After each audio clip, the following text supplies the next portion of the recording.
When a child disappears on an isolated Australian cattle station, the first question in any investigator's mind is simple and blunt.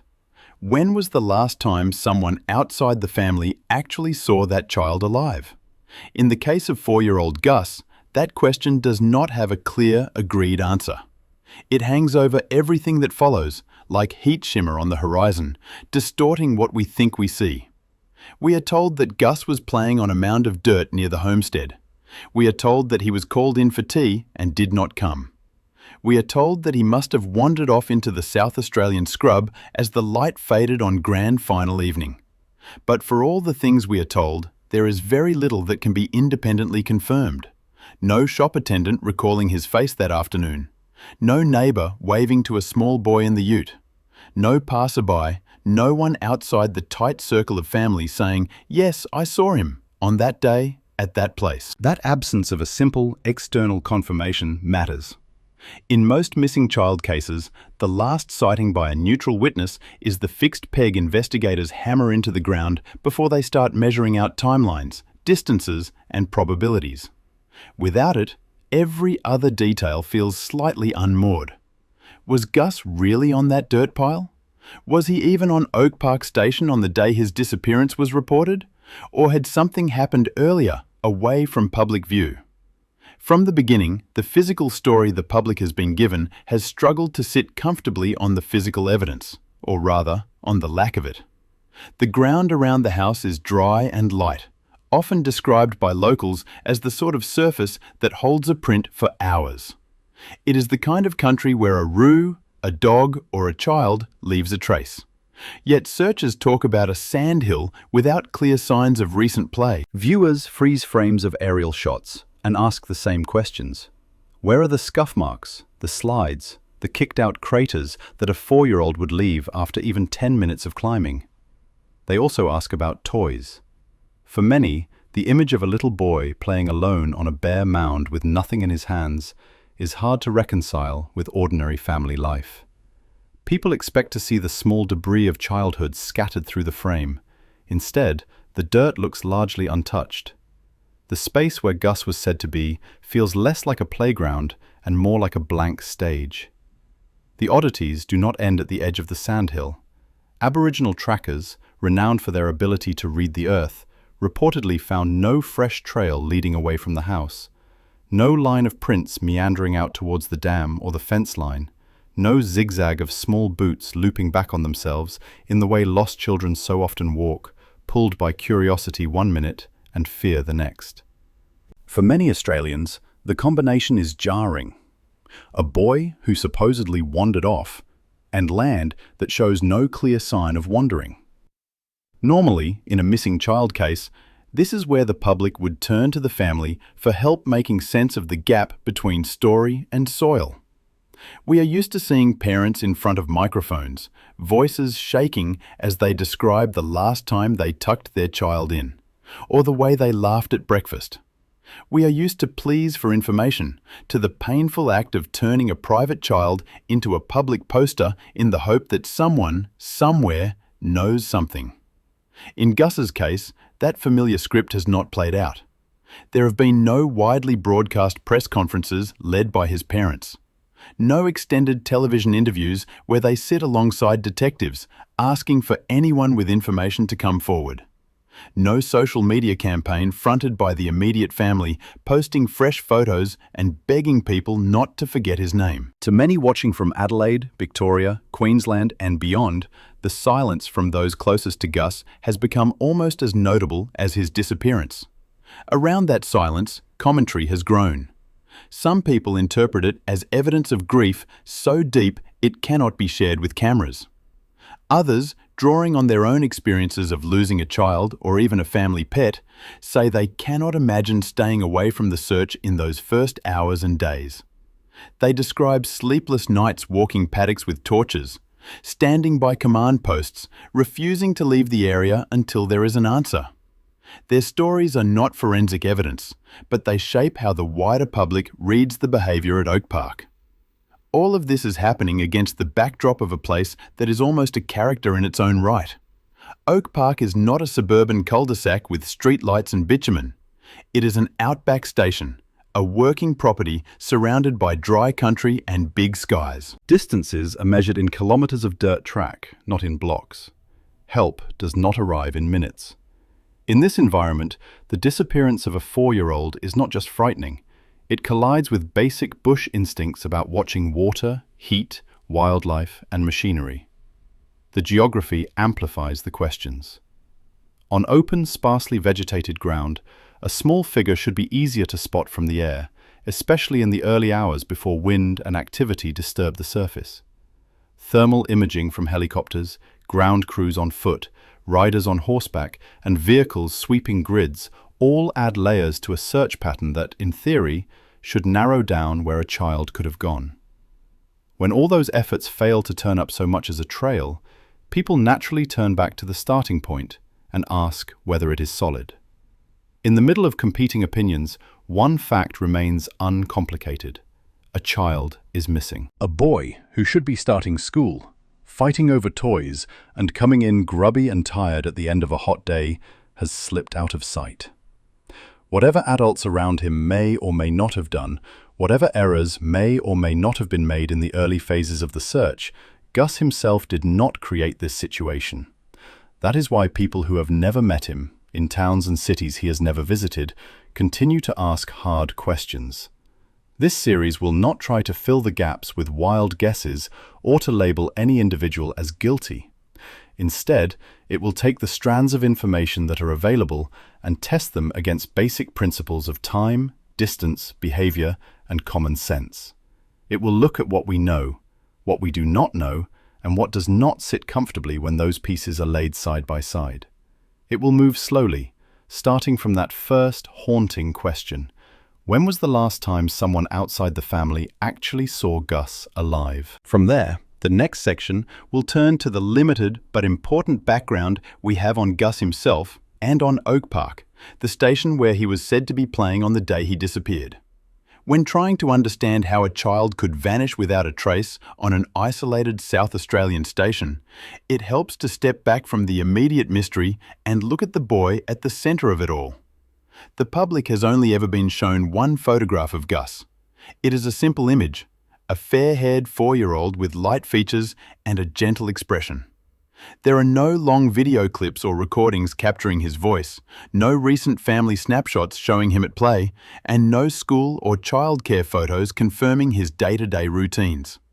All we have is that single still frame taken at an unknown date, representing a child who should have been running, talking, learning, and forming memories that would carry him into his primary school years. Without additional images, most Australians are left to imagine his personality through the few details available. A child of that age is typically curious, energetic, easily distracted, and quickly overwhelmed by heat, noise, or unfamiliar surroundings. 4-year-olds can be affectionate and open, but they are also vulnerable, physically small, and dependent on adult supervision for almost everything outside the home. In many families, a boy his age might be attending kindy, learning early literacy, playing with small cars or toy animals, and developing strong attachments to specific routines and people.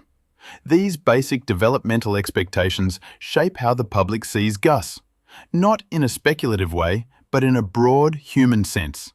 A little boy who should have been visible, talkative, and present in his community.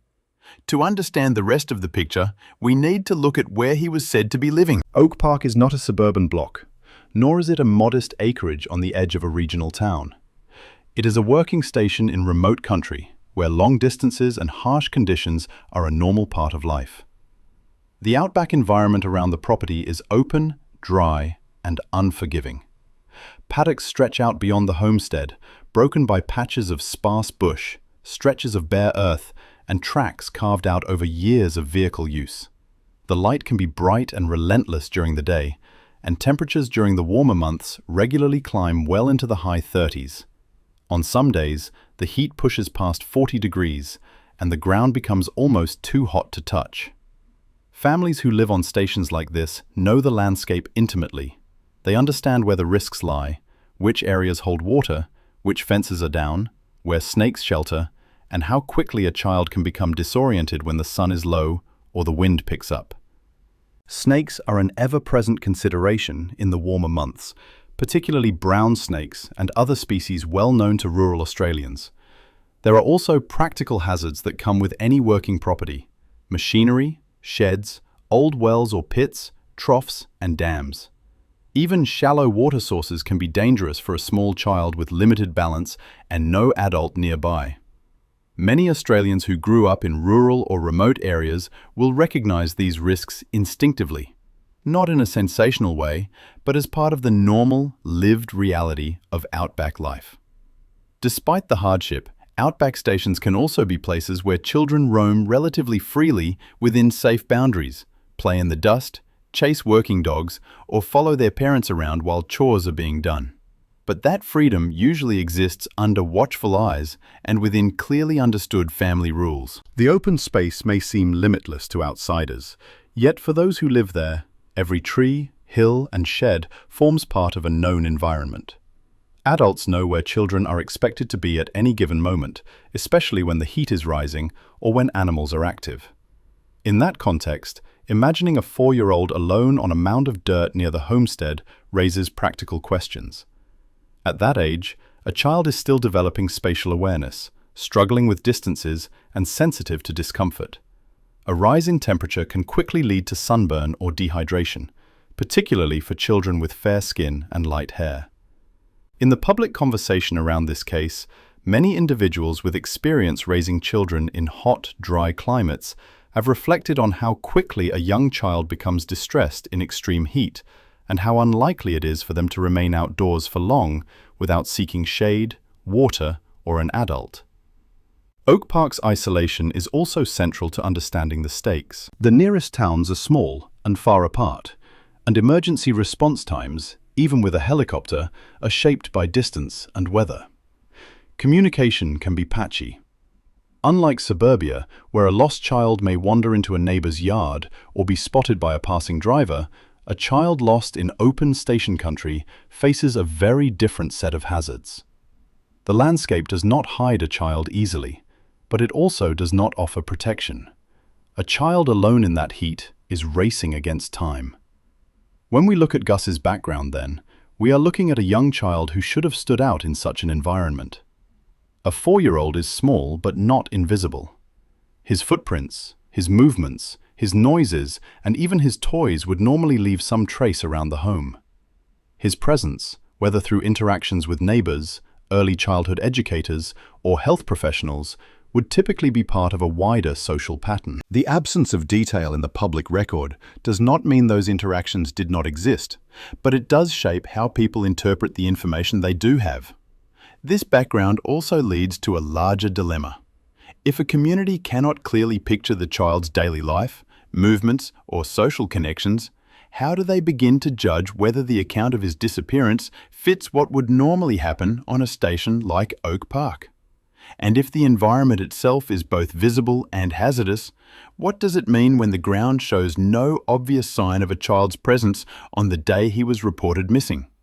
These are uncomfortable questions, but they help establish the context for everything that follows. Before examining the timeline in detail, it is worth pausing and considering one final question for viewers.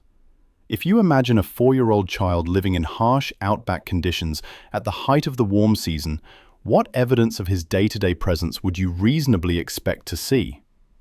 Establishing a reliable timeline is one of the most basic foundations in any missing child investigation. It sets the limits of what is possible, what is plausible, and what is inconsistent. In Gus's case, the public understanding of the timeline comes almost entirely from statements attributed to family members. The details are brief, selective, and have not been independently corroborated by anyone outside the station. Still, these are the only reference points currently available, and they form the framework through which the public has attempted to understand what happened at Oak Park on the day he was reported missing. According to the versions shared with the media, the last person to see Gus was a family member inside the homestead earlier in the afternoon. The exact time has not been formally confirmed. At some stage, he was said to have been allowed outside to play near a mound of dirt or a sandhill close to the house. The family has not provided a detailed explanation of which adult was responsible for supervising him at that time, how long he had been outside, or whether anyone saw him move from one area to another. As a result, there is no clear sequence showing when he transitioned from being indoors to being alone in the open. The next point in the family's account is the call for tea.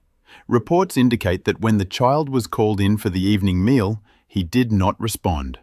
The public has not been told the exact time this occurred, but given that the disappearance was reported on the evening of the AFL Grand Final, sunset in that region would have been approaching. When a child does not answer a call for food, the usual response is for an adult to step outside, look around, and check expected play areas.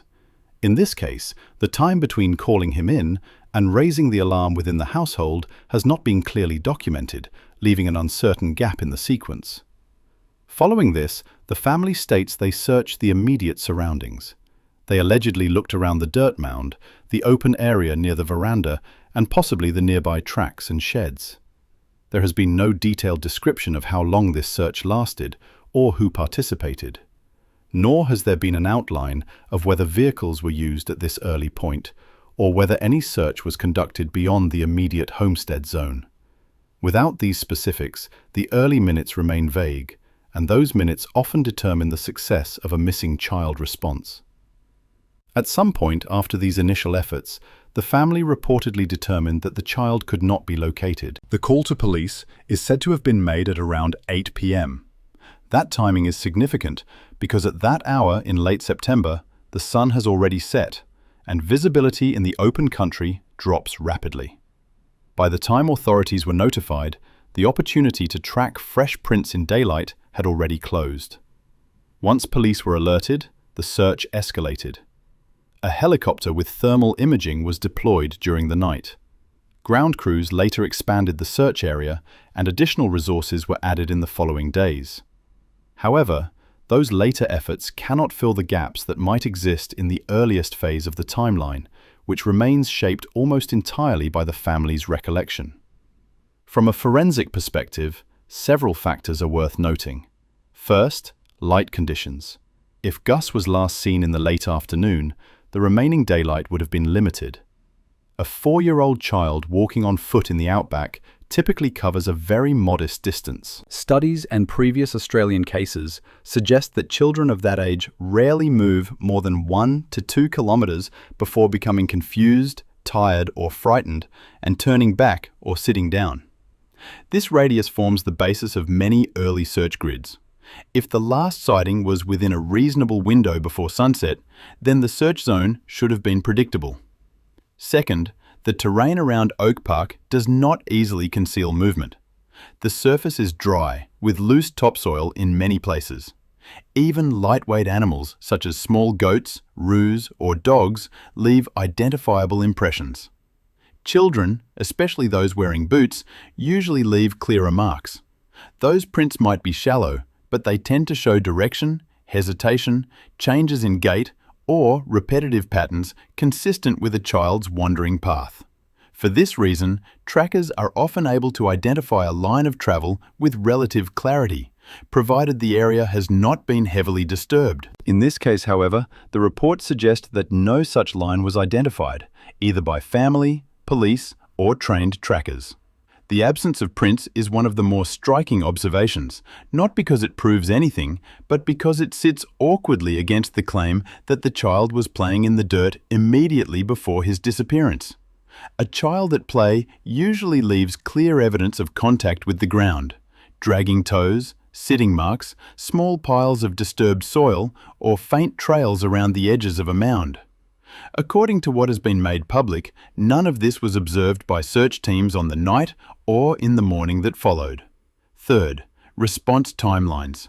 The arrival of police, the deployment of the helicopter, and the mobilization of SES volunteers all occurred after the initial window in which ground evidence is typically sharpest. It is not unusual for official search teams to arrive after dark, especially in remote locations. However, in many cases, the first responders within a family or community are able to preserve or identify basic details: clear tracks, the starting point of a walk, discarded items, or footprints overlapping in a particular direction. The information available to the public does not indicate whether any such records were kept at Oak Park. Even though these gaps are notable, the purpose of laying out this timeline is not to assign fault, but to acknowledge what is known and what remains uncertain. The family's account is the only account available, yet it leaves open several areas of ambiguity.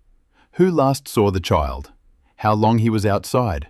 How much time passed between realizing he was missing and contacting authorities? Whether any disturbances on the ground were observed before search teams arrived. All of these points matter, particularly when the physical surroundings do not show the expected signs of recent child activity. Looking at the timeline this way prompts important questions. For instance, if a child is playing in loose dirt, why does the surface appear so undisturbed? If he walked away as claimed, why did trackers not find even a partial line of travel? If he disappeared quickly, why is there no mention of dropped toys, clothing, or objects associated with play? And if he was last seen inside, how confident can anyone be about the moment he moved outside in the first place? At the same time, it is necessary to remain cautious. Outback investigations are complex. Environmental factors, human error, or misremembered details can distort early timelines. Even so, the role of a timeline is not to produce certainty, but to narrow the field of possibility. In this case, the narrow field is still overshadowed by conflicting impressions. A child said to be playing, yet no physical trace of play. A child said to have wandered, yet no movement recorded in the soil. A disappearance said to have unfolded in minutes, yet no clear account of what happened between the call for tea and the emergency call that followed. Before moving to the next section, one lingering question remains, aimed not at speculation, but at basic logic. When a child plays outdoors, particularly in dry country, we expect to see some sign of it. If none exists, what does that absence suggest about when, where, and how the child was last physically present? In any missing child case, investigators begin by examining the location where the child was last reported to have been. The purpose is not to draw conclusions, but to confirm that the physical environment supports the story provided. For a 4-year-old said to be playing outdoors in dry country, there are certain indicators that would typically be present. These are ordinary, everyday signs: footprints, disturbances in the soil, drag marks, scattered toys or objects, and the subtle marks that build up in areas where children return to play over days or weeks. In the case of Gus, it is the absence of these indicators that has generated sustained public concern. The stretch of dirt described as a play area sits close to the homestead. It is not heavily vegetated and not concealed by scrub. Soil in this part of South Australia tends to be light and easily disturbed. Even adults walking casually across such ground leave impressions. Children, who often shift their weight unevenly and change direction frequently, leave even more varied patterns. Any tracker with experience in arid or semi-arid conditions knows to look for these small but telling disruptions. Despite this, accounts suggest that no fresh footprints belonging to a child were found near the mound where Gus was reportedly playing.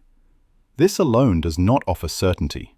Soil can shift, the surface can harden, and searchers arriving later can obscure early marks. Even so, the absence of any identifiable prints is difficult to reconcile with the idea of recent play. A 4-year-old at play rarely stands still. Running, climbing, turning, sliding, kneeling, and squatting all leave characteristic shapes and pressure points in loose soil. Those impressions, even if shallow, tend to reveal direction and movement. Publicly available imagery reinforces this inconsistency. Photographs of the mound show a largely smooth surface, without the scuffed edges or compressed patches that come from a small body repeatedly climbing or sliding. These photos cannot replace the observations of those who examined the site in person, but they align with remarks made by searchers who described the absence of clear signs that a child had been active on the mound that day. There is also the absence of objects. Children rarely play in isolation from items around them.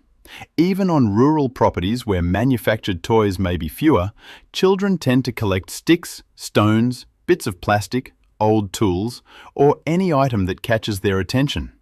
It would not be unusual to see a small spade, a bucket, a ball, or even a set of tracks made by a toy truck being pushed along the dirt. According to what has been reported, no such items were found in the immediate area. The mound appeared bare, without discarded objects or partially buried play items. Another feature worth noting is the lack of older signs of activity. If this location was a familiar play area used over multiple days, the soil would typically show overlapping traces. Even when the top layer shifts, some degree of disturbance often remains. Children tend to repeat the same movements. They climb the same side of a mound, dig in the same patch, and create small depressions that gradually deepen through repeated use. These long-term marks contribute to a pattern recognizable to both parents and investigators. Their absence does not imply wrongdoing, but it raises questions about how frequently this area was used by the child. Understanding the significance of these missing indicators requires an appreciation of how tracking works in dry Australian conditions. Aboriginal trackers and experienced bush searchers rely on patterns more than perfect prints. A footprint does not need to be complete to be meaningful. A shift in the topsoil, interrupted grain lines, a change in the reflective quality of dust, a patch of compressed earth. The sum of these signs often provides a clear picture of movement. For a child in boots, the heel and toe typically produce distinct impressions that differ from adults and animals. In the absence of wind, rain, or heavy traffic, these signs can remain identifiable for several hours. In shaded or partially sheltered areas, they may remain visible even longer. A child playing late in the afternoon would usually leave detectable marks well into the evening, unless the ground was significantly disturbed after the fact. Given these environmental realities, the absence of both fresh and residual indicators stands out. The explanation may be simple. The ground may have been compacted. Adults or animals may have crossed the area before searchers arrived. Photographs may not reflect the conditions accurately. Yet none of these possibilities fully account for the combination of missing footprints, missing play objects, and the apparent lack of disruption to the mound itself. This leads to a practical question, often raised by those with experience on farms and stations. If a child was playing there, why is there no trace of play? The question is not intended to accuse. It is intended to identify discrepancies between the description of events and what would normally be expected. Rural communities, particularly those familiar with outback conditions, understand how easily ground holds signs. Their concern stems not from speculation, but from lived experience. Another element worth considering is the difference between a brief pass-through and extended play. A child who simply walks across a mound might leave few long-lasting signs. But the family's account does not describe a few seconds of contact. It describes play significant enough that the area was identified as the child's activity zone before he was called in for tea. Play implies repetition, time, and physical interaction. Such interaction normally alters the surface of loose soil. It is also important to consider the sensory aspect. 4-year-olds engaged in active outdoor play typically create noise. They talk, hum, shout, or make sounds associated with imaginative play. In many households, those sounds provide reassurance about a child's location. There has been no public reference to auditory confirmation, although this may simply reflect the limited information released. Still, when combined with the absence of physical signs, the picture becomes increasingly incomplete. The purpose of examining these absences is not to draw premature conclusions. Environmental conditions differ. Family routines differ. Memory under pressure is imperfect. Even so, the lack of expected markers is significant enough that many observers have returned to the same central question. Was this truly where the child spent his time immediately before he vanished? If the area shows no indication of recent play and no evidence of older activity, it becomes reasonable to ask whether this location was identified out of certainty or out of assumption. In high-stress situations, families often reach for the most familiar explanation or point to the place where the child was known to play on other days. That can introduce errors if the actual circumstances were different on the day in question. The difficulty with this case is that the public record does not include alternative play locations, nor does it describe a search pattern that considered multiple possible starting points. Instead, attention has centered on a single mound that lacks supporting evidence. This mismatch has deepened public doubts, not because the absence proves anything definitive, but because it contradicts what is commonly expected when a young child interacts with loose soil in dry country. Before forming opinions about the broader context, it is worth pausing on the simplest observation. A 4-year-old playing outdoors leaves signs. When those signs are not present, the logical question becomes unavoidable. If the child did not leave evidence of play where he was said to be, then where, in fact, was he? When conventional explanations begin to fray, investigators often turn to those whose skills have been shaped not only by training, but by deep familiarity with the land itself. In the Australian outback, Aboriginal trackers hold a level of expertise that is widely respected among police, SES volunteers, pastoralists, and search coordinators. Their ability to read the ground is not mystical, as it is sometimes portrayed, but grounded in careful observation, cultural knowledge, and an understanding of natural patterns developed over generations. In a missing child case, their involvement is often decisive. Trackers read the Earth as a kind of map. They interpret variations in pressure, direction, and disturbance that many people would overlook. A broken line of dust, a slight shift in soil color, a scuff too shallow for an adult, but consistent with a child's stride. These are the cues they use to reconstruct movement. Their skill is not limited to identifying full footprints. They can follow partial impressions, changes in weight distribution, and small flecks of debris that catch on boot treads or clothing. Even when prints are faint, experienced trackers can often determine the direction of travel and whether the person continued walking, slowed down, or stopped. In dry South Australian terrain, their accuracy can be exceptional. Where others see only open ground, trackers see a sequence of events. This is why their findings carry weight in search operations. When an Aboriginal tracker says there are no child tracks leading away from a homestead, it does not reflect a casual glance. It means they have assessed the ground conditions, the top layer of soil, and the surrounding pathways, and have found no indicators of departure on foot. The statement, often paraphrased in the public conversation, that if there are no tracks, the child did not walk away, comes from this foundation. It is not an accusation, nor is it speculation. It is a practical assessment shaped by expertise. Children leave distinctive patterns. They wander in uneven lines, repeating steps, circling, or doubling back. They rarely walk in a straight, purposeful path. Their prints tend to reflect short strides and uncertain balance. Even a child wearing gumboots, which can sometimes mask finer details, will usually leave a recognizable footprint shape in soft or semi-soft soil. In the reports available to the public, trackers did not identify such prints radiating out from the mound where Gus was said to be playing, nor from the immediate area surrounding the homestead. This does not resolve the case, but it does raise a key question. If a 4-year-old had moved independently away from the house in the late afternoon, why is the ground silent on that movement? Beyond tracking, other components of the search response provide additional context. Search dogs, when deployed early, can pick up scent trails from as little as a few meters of disturbance. These dogs distinguish between fresh and older scents, often identifying the general direction a missing person has traveled. In this case, reports indicate that no meaningful scent trail was detected.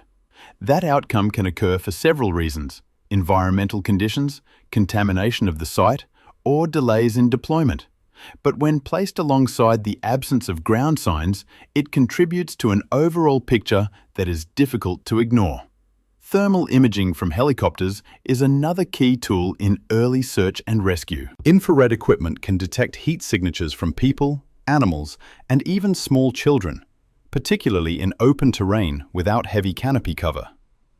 On the night Gus was reported missing, a helicopter was used to sweep the area. According to publicly available information, No heat signature consistent with a child was identified within the likely radius of travel. While thermal imaging is not infallible, especially in hot regions where ambient ground temperature can mask minor differences, it remains a valuable method for identifying outliers. Horseback searches add another layer. Mounted searchers can cover rough terrain quickly and quietly, allowing them to observe ground conditions without causing significant disturbance. Their higher vantage point also allows them to see patterns in the soil and scrub that may not be visible at ground level. Reports suggest that these searches, too, yielded no sign of movement consistent with a small child. Each of these techniques has limitations, and none by itself provides a definitive answer. But when multiple methods, tracking, scent detection, infrared scanning, and mounted patrols, all fail to produce evidence of travel, the situation moves from unusual to concerning. It is not the absence of a single clue that draws scrutiny, but the accumulation of empty results across different investigative approaches. Search and rescue specialists often work on the principle of convergence. If a child has walked away, disparate indicators should eventually point towards a general direction. Footprints trending towards a track, a faint scent picked up near a gate, a thermal anomaly near a cluster of rocks, or a disturbed patch of soil showing signs of rest. In this case, the indicators did not converge. They did not appear at all. This pattern leads to two logical possibilities, both of which have been raised by members of the public, former search volunteers, and some analysts. The first possibility is that the child did not leave the area on foot. That could encompass a range of scenarios, none of which can be assumed without evidence. It simply means that the conditions do not support the idea of a child walking away unaided. The second possibility is that the child was not present in the location where he was said to be immediately before the disappearance. Again, this does not point to blame. It reflects the mismatch between the described events and the physical evidence, or lack thereof, recorded by those tasked with interpreting the land. Both possibilities sit uncomfortably alongside the initial explanation that the child wandered off in the fading light. A wanderer leaves a path. A child in boots leaves distinctive, irregular signs that a trained tracker would normally identify. The absence of those signs does not provide a conclusion, but it does prompt a reassessment of the premise on which the search was built. At the heart of this section is a single, grounded observation. When experienced trackers, dogs, infrared operators, and mounted searchers all report a lack of evidence pointing away from the homestead, it suggests that movement on foot was unlikely. In rural investigations, unlikely does not mean impossible, but it does shift the focus from where the child might have gone to whether he was in that spot to begin with. When a child goes missing, public attention often turns first to the physical search. As the hours pass and the environment offers fewer clues, focus inevitably shifts to the people closest to the child. Their responses, statements, silences, and interactions with authorities become part of the wider picture. This is not because families are automatically viewed with suspicion, but because behavioral patterns in missing child cases tend to follow recognizable lines. When behavior falls outside those lines, investigators and the public take notice. Not to assign guilt, but to understand context. In the case of 4-year-old Gus, the behavior of certain family members has been a major point of discussion across Australia. Some actions stand out as unusual, not because they prove anything, but because they differ from what is typically seen when a child disappears on a remote property. These observations come from recorded media interactions, footage captured by journalists at the homestead boundary, and the absence of expected public actions, rather than from private family moments that cannot and should not be scrutinized. One of the most widely discussed elements is the absence of visible emotional display from immediate family members in public settings. In many high-profile missing child cases, parents or guardians appear before cameras early, often within hours or days. They plead for information, describe their child's personality, share recent photographs, and appeal directly to anyone who might have seen something. These events are often raw, confronting, and difficult to watch. Tears, shaking voices, and visible distress are common, though they are not universal.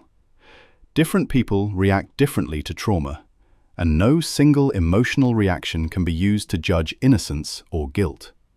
Even so, the complete absence of such public expressions in this case has drawn attention. There has been no widely broadcast plea from the mother or father, no interviews showing them speaking about their son, no press conference in which they stand beside investigators. The public has not heard the mother's voice or seen her face since the early coverage, where she appeared in the background of a brief clip. The father has been seen only in passing, through photographs taken at a distance. In a country where missing child appeals have long been a familiar part of public life, the silence has become a central feature of community concern. Another unusual element is the apparent lack of public searching by family members. On remote stations, family and neighbors typically play a direct role in early searches. They drive tracks, call the child's name, check water points, comb sheds, and remain physically present near the search command post. In this case, no footage has emerged of family members joining SES volunteers, police, or community searchers. Media at the scene reported being told to stay away and observed no visible activity suggesting sustained searching by the household. Again, this does not prove anything in isolation. Some families, overwhelmed by shock, leave formal searching to professionals. But in the public's view, the absence of any documented involvement stands out. Perhaps the most discussed element of all is the behaviour of an older family member, described variously in reports as a grandparent. In early days of the investigation, journalists approaching the homestead boundary were met with aggressive conduct, including a confrontation involving a firearm. The weapon was later explained as being produced in response to a snake, but the timing and manner of its display created deep discomfort among observers.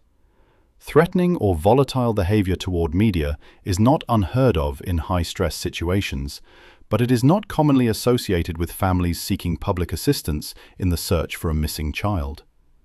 This interaction, broadcast nationally, became one of the first moments that shaped public perception. The prolonged absence of the child's mother from public view has also been repeatedly noted.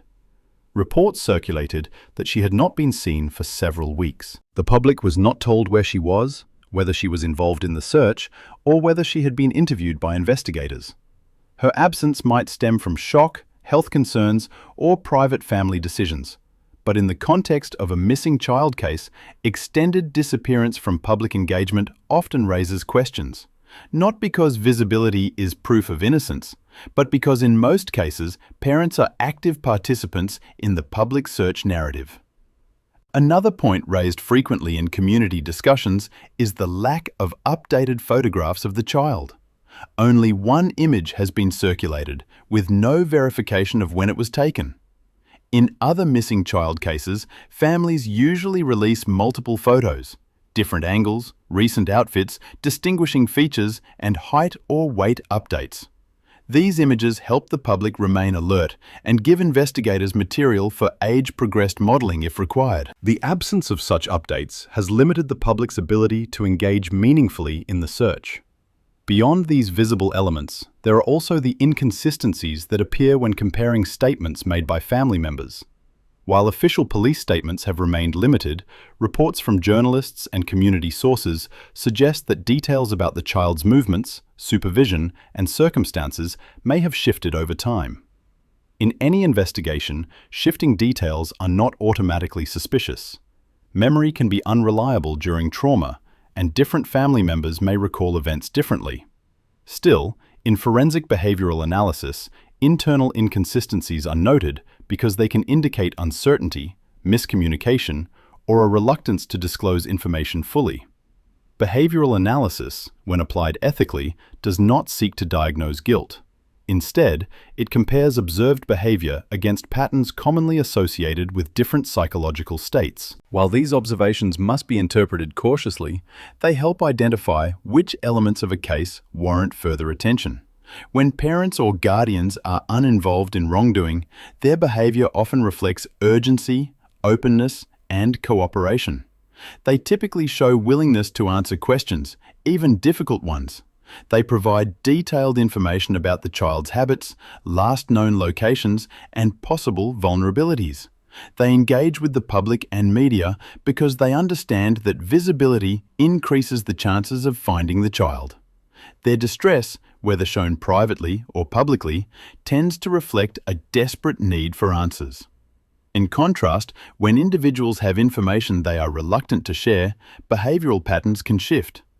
There may be a tendency to limit interviews, decline media engagement, avoid public searching, or restrict access to the property. There can also be signs of heightened defensiveness, such as aggressive reactions to questioning or outsiders. While none of these behaviors alone indicates guilt, they do raise questions when observed collectively in a situation where urgency and transparency would typically be expected. The family at Oak Park may have personal reasons for their behavior that have not been made public.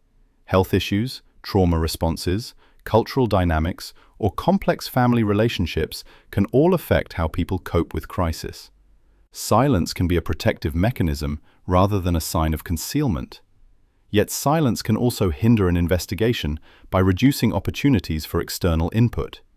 It leaves the public, investigators, and media relying almost entirely on observable facts and physical evidence. When that evidence is already limited, behavioral cues become more prominent. In this case, the public has seen a set of behaviors that sit outside what is commonly expected in a missing child scenario. There has been no clear emotional presence from the parents, no direct plea, no coordinated release of photographs, no visible searching, no stable narrative, and at least one instance of confrontational conduct toward those attempting to cover the story. These factors, taken together, do not tell us why these choices were made. They do, however, shape the environment in which the investigation unfolds. It is important to recognize that behavioral analysis is not an endpoint. It is a tool for highlighting areas where information is incomplete or where actions diverge from what experience suggests is typical. In remote areas especially, families can be private, wary of outsiders, or protective of their land. But in missing child cases, privacy often takes a secondary place to public outreach, because reaching as many people as possible may mean reaching the person who holds a crucial piece of information. This tension between privacy and the need for openness is evident at Oak Park. The public has not received the type of engagement that commonly accompanies a disappearance. This has left the search carrying a sense of distance, where the usual partnership between family, media, and community feels absent. One final question remains from the behavioral perspective, not accusatory, but practical. When the reactions of those closest to a missing child fall so far outside expected patterns, what additional information might be required to understand the situation fully? In any missing child investigation, the first 48 hours are critical. Australian policing guidelines, along with well-established search and rescue principles, place heavy emphasis on rapid scene containment, verification of the last confirmed sighting, immediate physical search of all structures, and the separation and interviewing of key witnesses. These steps are designed to reduce uncertainty, preserve trace evidence, and ensure that early assumptions do not misguide the direction of the operation.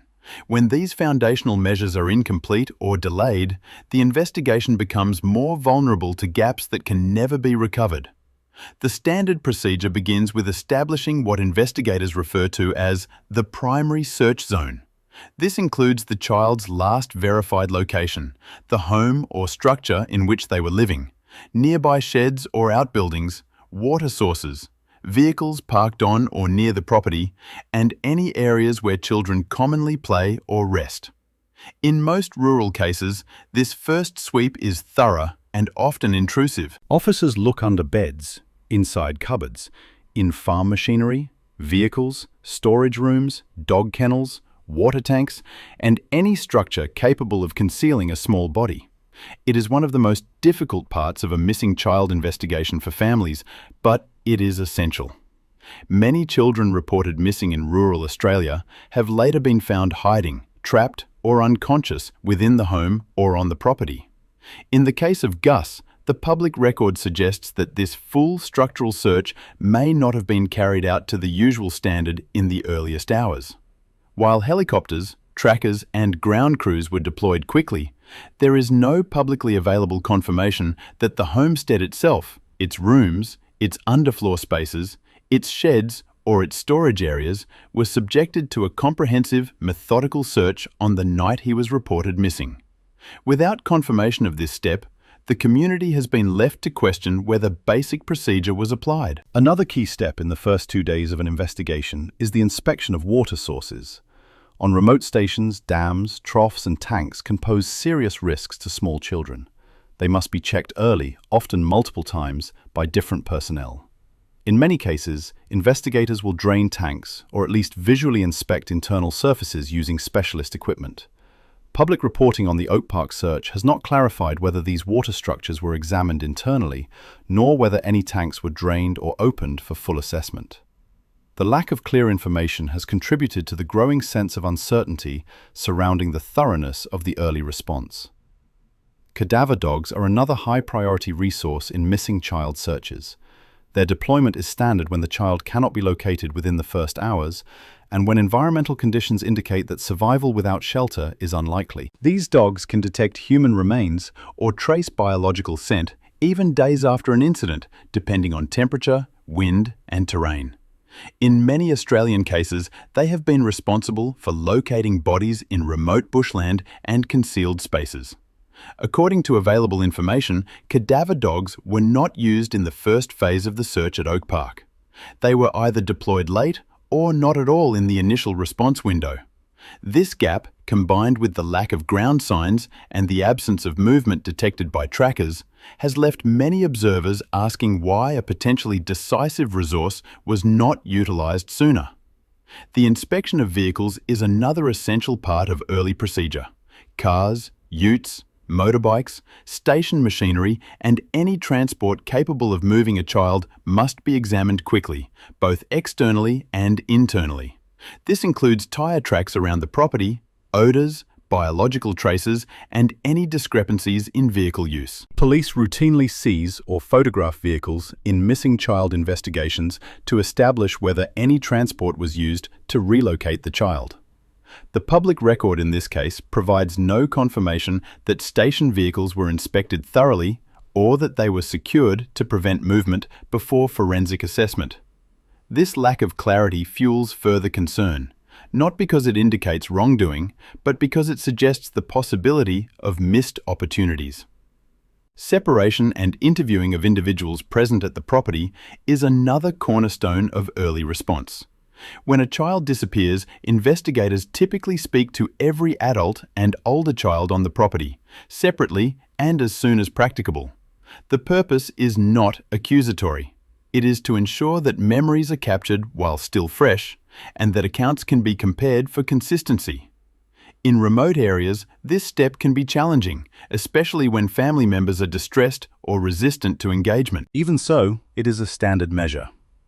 Reports from journalists and independent observers suggest that the family at Oak Park may have been allowed to retain a level of control over access and communication that is not normally seen in high-risk missing child situations.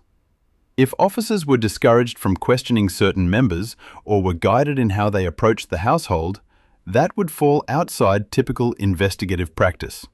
The central question arising from these issues is one reflected widely in community discussions. Why did police appear to accept the family's account without establishing whether the physical evidence supported it? A missing child investigation must begin with an open field of possibilities. When early steps rely heavily on— This is not a suggestion of fault, so much as an observation that appears consistent with what has been publicly reported. Another point of comparison is the approach taken in other Australian cases.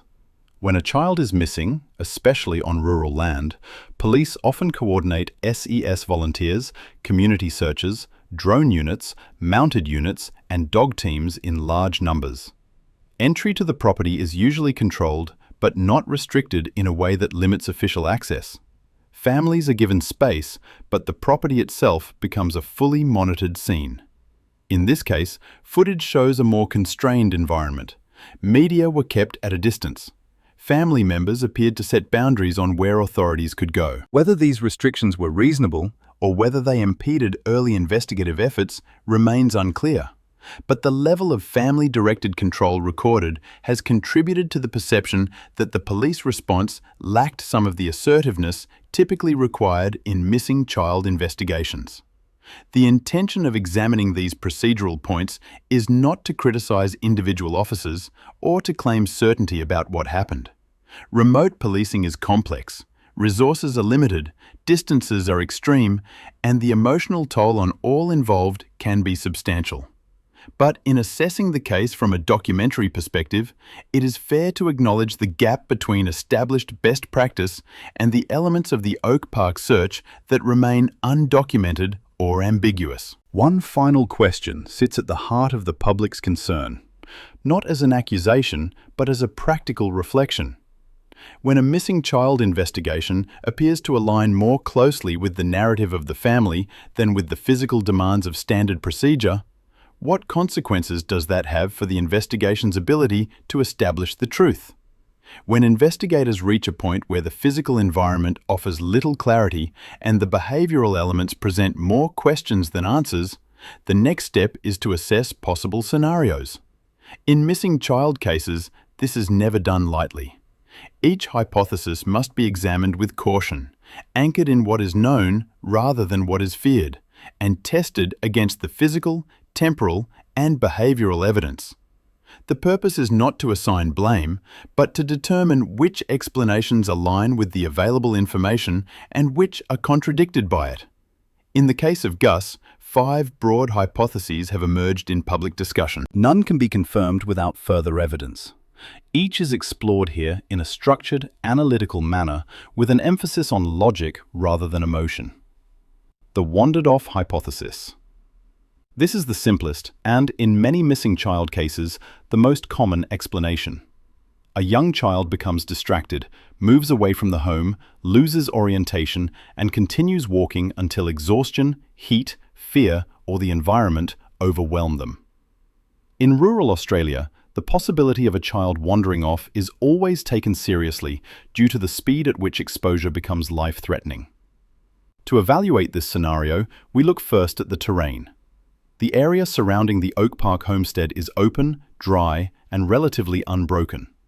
A child walking away in late afternoon would likely leave tracks that could be followed. While ground disturbance can be obscured by later activity, the absence of even partial prints is notable. Search radius is the next consideration. A 4-year-old child typically covers between 1 and 2 kilometers on foot before becoming disoriented. Based on the reported timeline, search teams had a clear window to conduct aerial sweeps with infrared equipment. No heat signature consistent with a child was detected.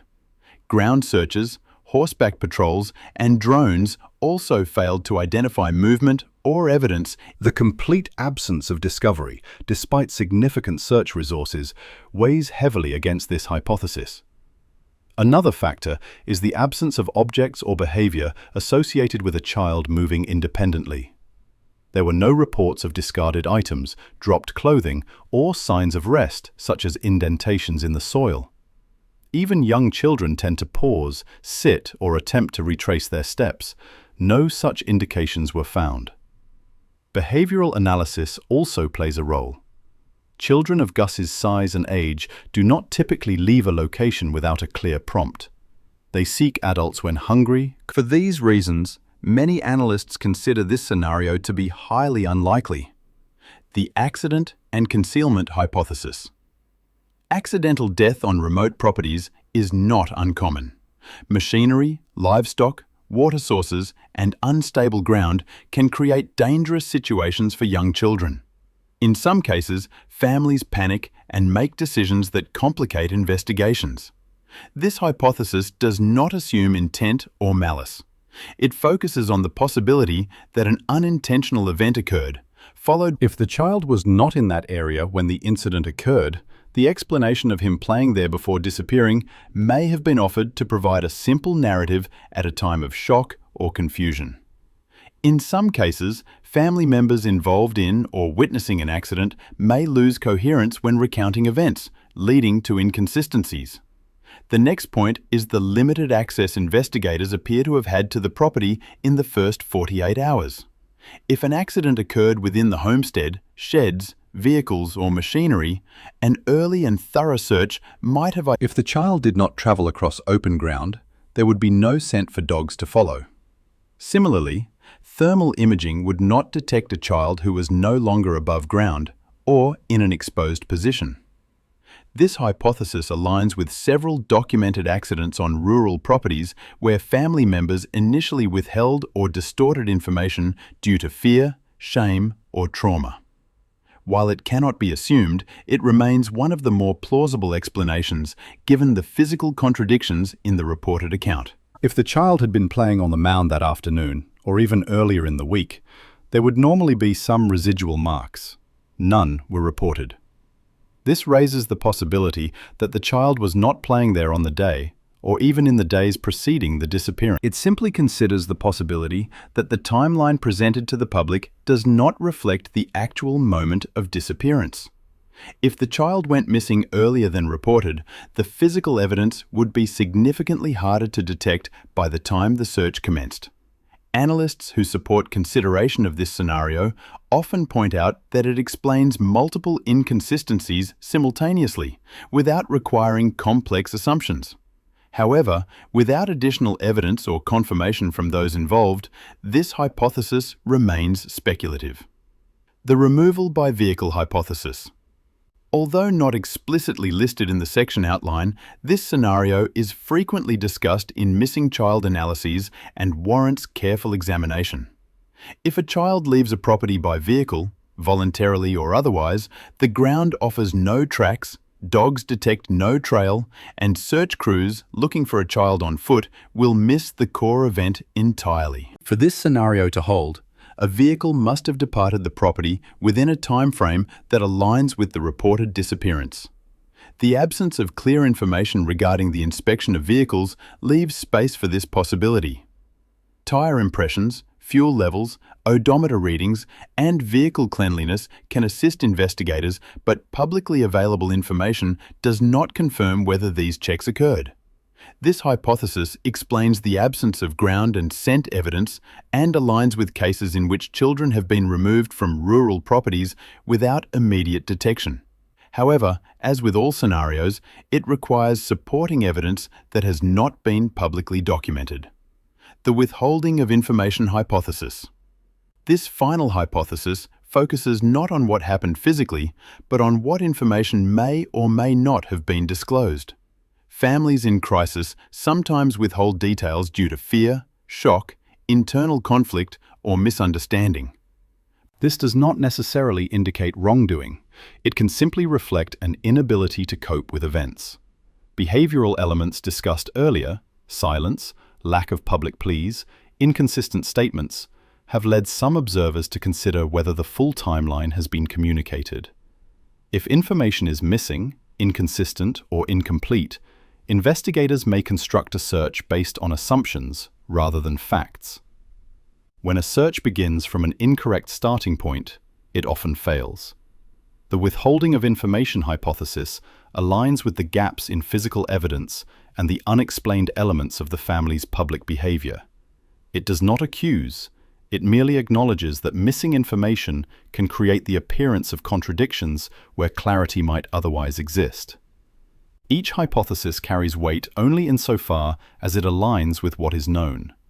None stands alone as definitive. The purpose of this examination is not to decide, but to understand the range of logical possibilities when evidence is limited.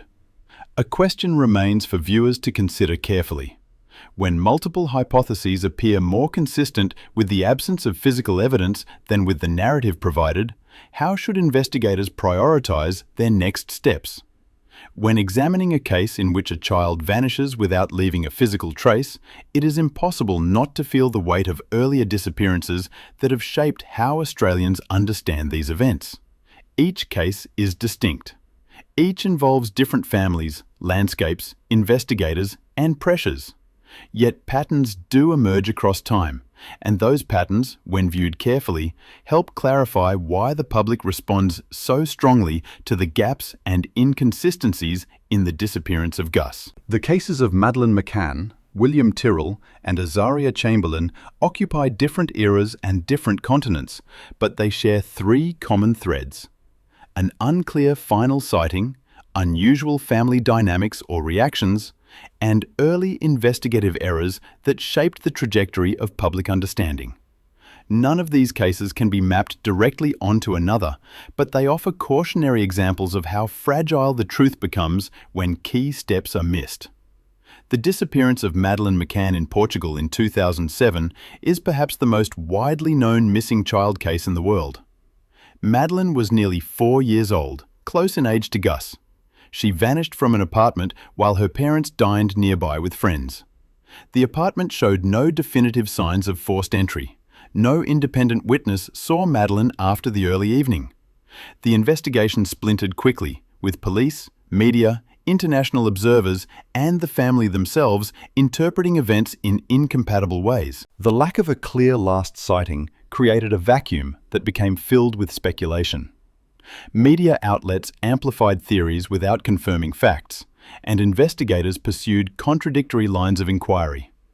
As time passed, the absence of reliable early evidence became the greatest obstacle to understanding what truly happened. William Tyrrell's disappearance on the New South Wales mid-north coast in 2014 holds an even closer resonance for Australians. William, aged 3, disappeared from the yard of his foster grandmother's home. The initial assumption was that he had wandered into the bush. Early searches were extensive, but were focused on a radius determined by the family's account of his last location. Investigators later acknowledged that critical steps were delayed, including a comprehensive search of the house, outbuildings, and vehicles, as well as the separation and interviewing of all adults present. Conflicting statements, shifting explanations, and early reliance on a single narrative complicated the investigation. Years later, with no confirmed sighting beyond family accounts, the initial assumptions continue to overshadow more systematic possibilities. The most historically significant Australian case is the disappearance of Azaria Chamberlain near Uluru in 1980. Although eventually proven to be the result of a dingo attack, the case is now remembered largely for what went wrong in the investigation. Police and prosecutors relied heavily on assumptions about family behaviour. Early forensic work was flawed. Evidence was misinterpreted. The lack of an independent last sighting played a major role in shaping suspicion. Public opinion became entangled with incomplete facts, and media coverage contributed to distortions that influenced the investigation rather than informing it. The case stands as a stark reminder of how easily public narratives can diverge from the truth when early procedures fail and when unusual family behavior is either misunderstood or overemphasized. Across these three cases, the same structural weaknesses appear. No independent witness confirming the child's location immediately before the disappearance, early investigative gaps that proved irreversible, and family responses that deviated from public expectations. These similarities do not imply that the families in any of these cases acted with ill intent. They simply illustrate how quickly uncertainty can compound when the foundation of the timeline is unstable. In the discussion surrounding Gus's disappearance, these historical examples are often raised not to accuse, but to caution. The absence of a verified last sighting is one of the most significant parallels. Without an external confirmation of when and where the child was last seen, the investigation relies heavily on the account of those closest to the child. When that account contains gaps or inconsistencies, investigators lose the ability to anchor their search to a fixed point. This was true in the McCann case, the Tyrrell case, and the early Chamberlain investigation. In each instance, the lack of a secure starting point led to years of uncertainty. Another similarity lies in the nature of the family's public interactions. In the McCann case, the family was visible but polarizing. In the Tyrrell case, the family was cooperative, but the dynamics were complex, involving biological and foster parents. In the Chamberlain case, the family's composed demeanour was misinterpreted as suspicious. In each context, public perception of the family played an outsized role in shaping the tone of the investigation. When family behavior does not align with public expectations, the gap between truth and perception widens. In Gus's case, the family's limited public presence, inconsistent statements, and unusual interactions with media have become a focal point of community concern. Behavior that appears resistant, withdrawn, or defensive does not establish guilt, but it does create an environment in which clarity is harder to achieve. The lessons from past cases show that when family conduct becomes a dominant theme, it often reflects missed opportunities to secure the factual record early on. Early investigative missteps form the third major parallel. In the McCann, Tyrrell, and early Chamberlain investigations, critical procedures were either delayed or executed in ways that limited the investigation's effectiveness. Homes were not searched immediately, vehicles were not seized promptly, tracking dogs were deployed late or under suboptimal conditions. Evidence was contaminated by well-meaning community members or overlooked entirely.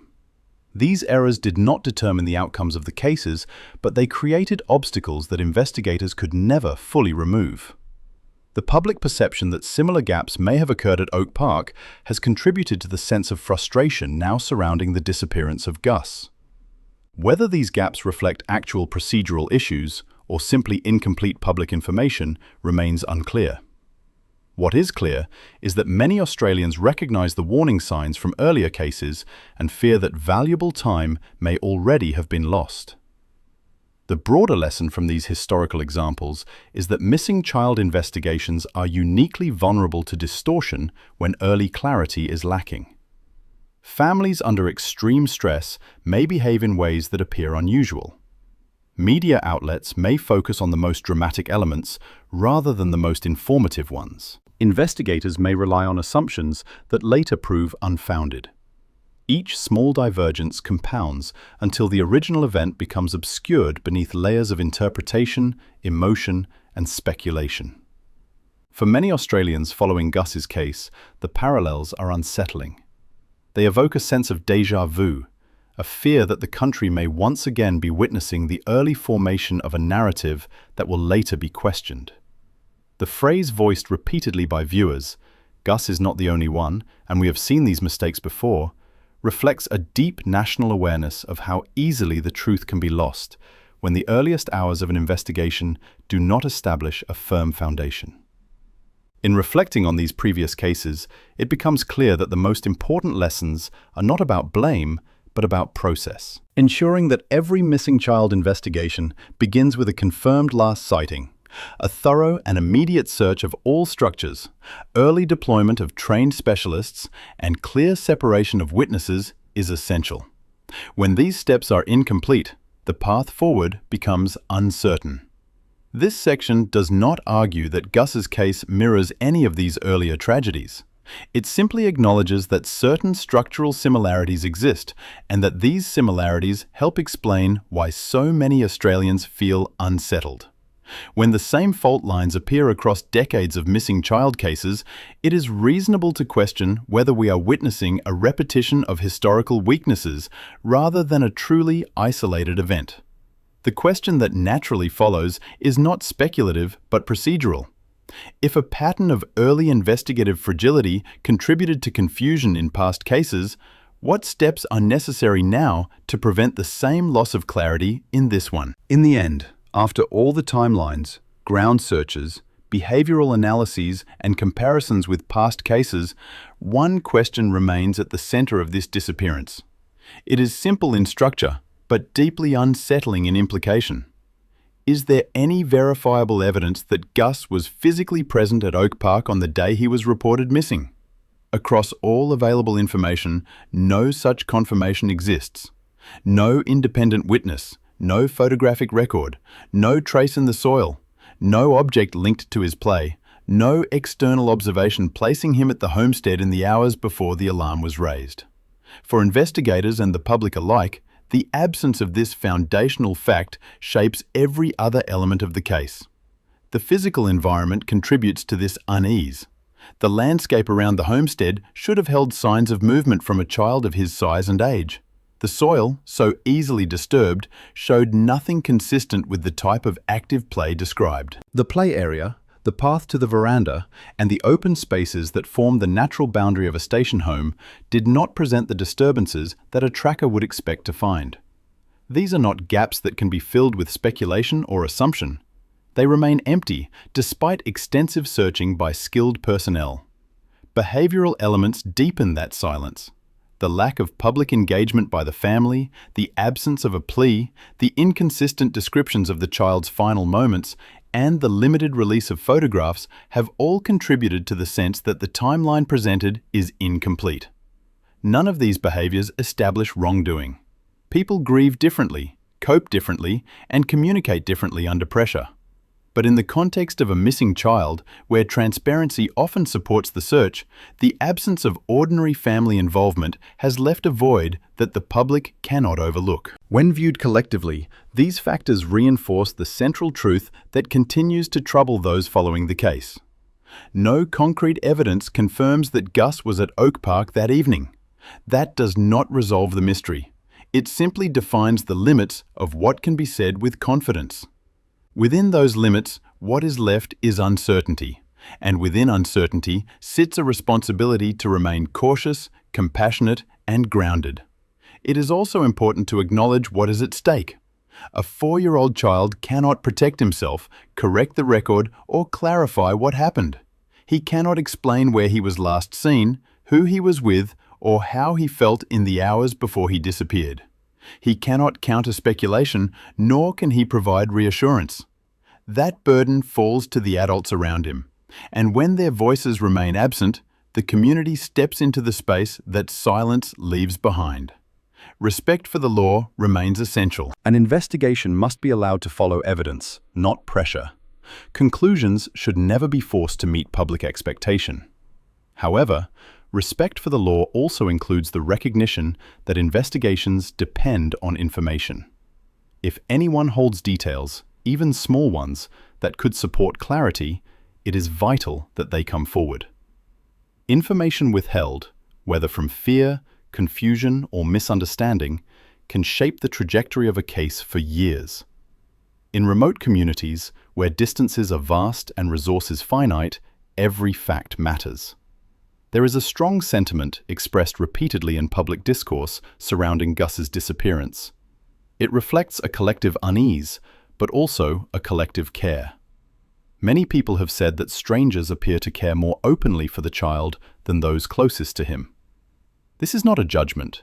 It is an observation drawn from visible actions. Thousands of people have spent hours reading, analyzing, and sharing information in the hope that clarity might emerge. They do so without personal connection, driven only by empathy for a small boy whose presence is missing not only from the property where he was said to live, but from the public story told about him. This care from strangers does not replace the need for truth. It does not ease the pain of uncertainty, but it does show something important about how Australians respond to vulnerable children. Even when information is limited, and when official statements reveal little, people feel compelled to look more closely, to question more carefully, and to hold space for the possibility that something important has not yet been revealed. The weight of this case does not sit solely with investigators or with the family. It sits with everyone who sees the gaps and recognizes the risks of leaving them unaddressed. It sits with those who understand that the longer uncertainty persists, the harder it becomes to reconstruct events accurately. Time erodes physical evidence, shifts memories, and dulls public attention. Yet the need for a clear account remains. As this examination draws to a close, the focus returns to the child at the heart of it. A boy whose life should have been filled with ordinary moments, climbing into a parent's lap, running through dust, laughing at mealtime. Those details are absent from the public record, just as physical traces were absent from the soil. That absence does not reduce his significance. It makes the responsibility to speak carefully, fairly, and persistently even stronger. The final question is not one of blame, but of duty. If the truth remains obscured, and if those with the ability to speak choose silence, who will speak for the child? In cases where the facts are thin and the voices are few, the role of careful analysis, informed questioning, and public attention becomes more important, not less. For Gus, whose world should never have narrowed to an unexplained disappearance, the hope remains that clarity will come. Whether from new evidence, revised statements, or a shift in what is known, the possibility of understanding still exists. Until then, the most respectful course is to continue asking the questions that have not yet been answered, guided by the simple recognition that a child deserves to be accounted for. If we do not speak on his behalf, if we do not continue to examine the quiet spaces where answers should be, then who will?